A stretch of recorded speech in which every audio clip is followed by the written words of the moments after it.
اهلا بيك في فيديو جديد من سلسلة اخبار الانمي، السلسلة الاسبوعية هنا على القناة اللي بنشارك فيها ابرز الاخبار على مدار الاسبوع، واللي هي عن انميات مشهورة او اخبار ممكن تكون نوعا ما حماسية، ومنها برضو اللي بيكون اخبار حزينة. فقبل ما نبدأ في الاخبار اللي معانا النهاردة متنساش تعمل لايك وتشترك في القناة عشان ما تفوتكش كل الاخبار الجاية وعشان تدعمني ان نستمر. وبس كده خلينا نبدأ في الاخبار اللي معانا النهاردة. واول خبر معانا النهارده هو عن انمي دراغون بول. انت لو متعرفش، في انمي دراغون بول تم الاعلان عن جزء جديد منه واللي اسمه دراغون بول دايما، والجزء الجديد ده تم الاعلان عن عرض تشويقي جديد ليه او عرض تشويقي كامل، واللي بيستعرض الشخصيات الجديدة في السلسلة دي، وطبعا الشخصيات بتاعتنا المعروفة زي جوكو وما الى ذلك. والانمي ده هيبدأ عرضه في يوم 11 شهر اكتوبر، يعني الشهر القادم، وتكون مدة اول حلقة 30 دقيقة. فخليك متحمس لو انت واحد من فانز انمي دراغون بول في جزء جديد قادم في شهر اكتوبر. وهو ده كان الخبر الاول اللي معانا، وخلينا نروح للخبر التاني. والخبر التاني عن المانجا الشهيرة فاجابوند، اتمنى اكون بقول اسمها صح.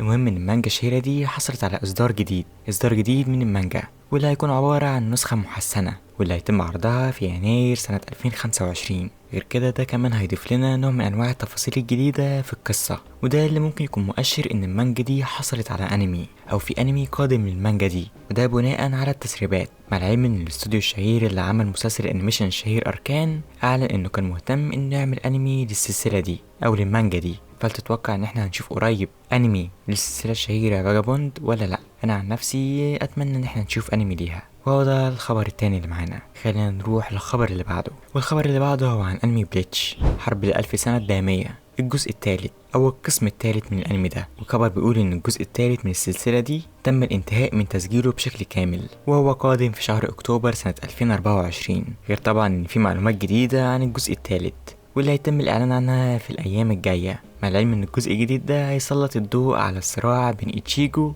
البطل بتاع السلسلة بتاعتنا ويوهاباخ، اتمنى اكون بقول اسمه صح. المهم ان الجزء ده هيكون واحد من اكتر الاجزاء الحماسية، ولسه ما تمش توضيح اذا كان ده هيكون اخر جزء ولا لا. فلو انت ما شفتش انمي بليتش قبل كده انصحك بيه وبشدة. وخلينا نروح للخبر اللي بعده، والخبر اللي بعده هو عن واحد من الانميات الجديدة القادمة قريب جدا، وهو انمي اوزوماكي، الانمي اللي تم اقتباسه من سلسلة المانجا الشهيرة اوزوماكي اللي من تأليف ايتو جونجي، واللي مشهورة مؤلفاته باعمال الرعب. فاوزوماكي هيكون انمي مخصص للرعب، فلو انت من محبين الرعب اعتقد الانمي ده هيكون مناسب ليك، واللي هو قادم يوم 28 من شهر سبتمبر لسنة طبعا 2024، يعني هو قادم بعد ايام. فلو انت واحد من الناس المحبين للرعب انصحك جدا انك تشوف الانمي ده اول ما يتم اصداره. وهو ده الخبر اللي معانا عن اوزوماكي. وخلينا نروح للخبر اللي بعده، والخبر اللي بعده هو عن بلو لوك الموسم الثاني. والخبر هو ان تم الاعلان عن تفاصيل اكتر لبلو لوك، وهو ان الموسم الثاني هيبدأ عرضه يوم 5 اكتوبر سنة 2025،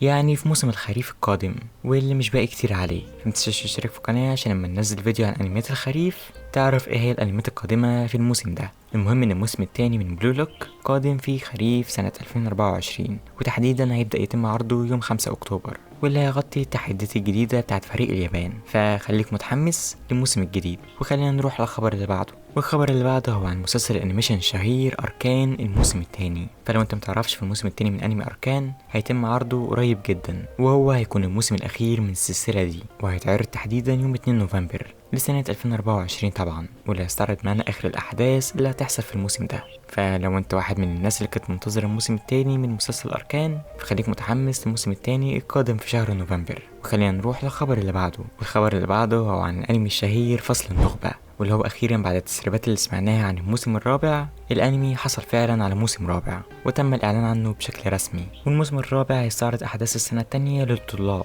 مع تحديات جديدة طبعا لأيانو كوجي، وهيواجهها ازاي وهنشوف ايه اللي هيحصل. فلو انت واحد من فانز انمي فصل النخبة خليك متحمس للموسم الرابع اللي غالبا هيكون موسم حماسي جدا. وخلينا نروح للخبر اللي بعده، والخبر اللي بعده هو مش من الاخبار اللي ممكن نعتبرها مفرحة نوعا ما، هو خبر حزين بشكل او باخر، وهو عن اغلاق مواقع المنهوة. فلو انت متعرفش، في حملة كبيرة جدا بدأت بقالها ايام او نقدر نعتبر انها بقالها اسابيع، والحملة دي بيتم اغلاق فيها كمية مواقع منهوات مش طبيعية، وده طبعا لان المواقع دي غير قانونية. فاي موقع غير قانوني حاليا بيتم اغلاقه. فده طبعا بهدف ان هم يقللوا قرصنة المنهوات ويدعموا المؤلفين والمواقع اللي بتنشر الحاجات دي بشكل رسمي. فلو انت واحد من الناس اللي كانت بتتابع المنهوات بشكل غير قانوني، فانت غالبا الموقع اللي انت بتشوف من عليه المنهوات دي مهدد انه هيتم اغلاقه في اي لحظة. فده خبر حزين نوعا ما لو انت كنت بتتابع المنهوات بشكل غير قانوني. لكن لو انت كنت بتتابع بشكل رسمي وبشكل قانوني ومن المواقع الاصلية للمنهوات، فما تقلقش خالص،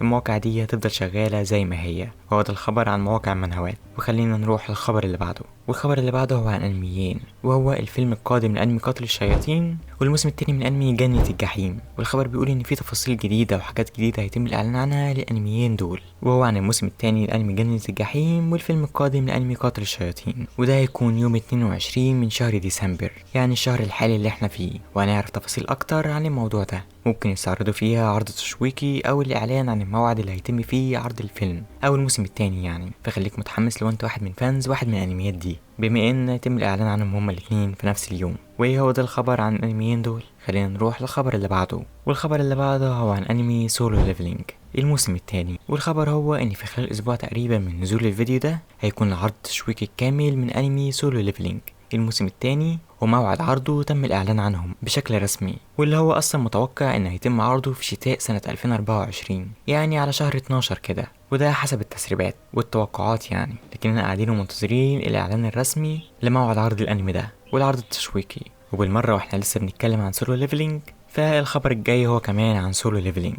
لان لو انت متعرفش فسولو حصل على مسلسل كدراما واقعي. ايوه بالظبط كده. الخبر غريب نوعا ما لكن ده اللي حصل. وحاليا المسلسل ده قيد الانتاج، فتتوقع هيكون سيء ولا لا؟ عن نفسي اتمنى يعني ان ما يتمش تخريب العمل ده، لانه واحد من احسن الاعمال اللي انا كنت شفتها. وهي دي كانت كل الاخبار عن سولو ليفلينج. فخلينا نروح للخبر اللي بعده، وهو عن الموسم الثالث من انمي ري زيرو. والخبر بيقول ان الموسم الثالث من الانمي ده يكون عبارة عن جزئين او قسمين يعني، وكل قسم يكون حوالي 8 اجزاء واللي بيغطوا حدث معين. يعني الجزء الثالث يكون 16 حلقة مقسم لقسمين. اول قسم يكون 8 حلقات وبيستعرض احداث معينة او ارك معين، والقسم الثاني هيكون 8 حلقات برضه ويستعرض ارك تاني معين. مع العلم ان اول حلقة من الانمي هيتم عرضها في شهر اكتوبر، وهتكون مدتها 90 دقيقة. وده اللي هيخليك متحمس لو انت واحد من فانز ري زيرو. فخليك متحمس للموسم الثالث. وخلينا نروح للخبر اللي بعده. والخبر اللي بعده هو عن فيلم الرجل المنشار والموسم الثالث من انمي جوجوتسو كايزن. والخبر بيقول ان هيتم الاعلان عن معلومات جديده للفيلم بتاع الرجل المنشار والموسم الثالث من انمي جوجوتسو كايزن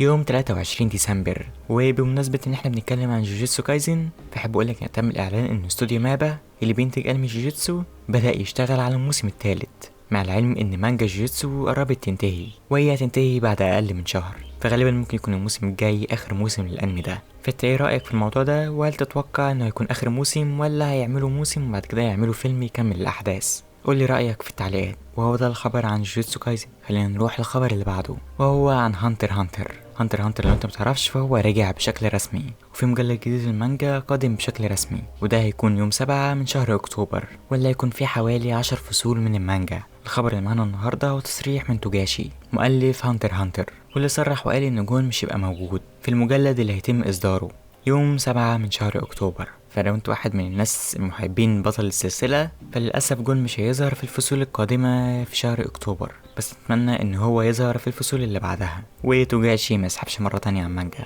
وبس كده، هي دي كل الاخبار اللي معانا في الفيديو ده. فاتمنى تكون الاخبار دي فادتك بشكل ما وكان فيها شوية اخبار مفيدة ليك. وبس كده، لو انت وصلت لحد هنا متنساش تعمل لايك وتشترك في القناة عشان ده بيدعمني جدا ان نستمر، عشان طبعا ما تفوتكش كل الاخبار الجاية. اشوفك الفيديو الجاي، سلام.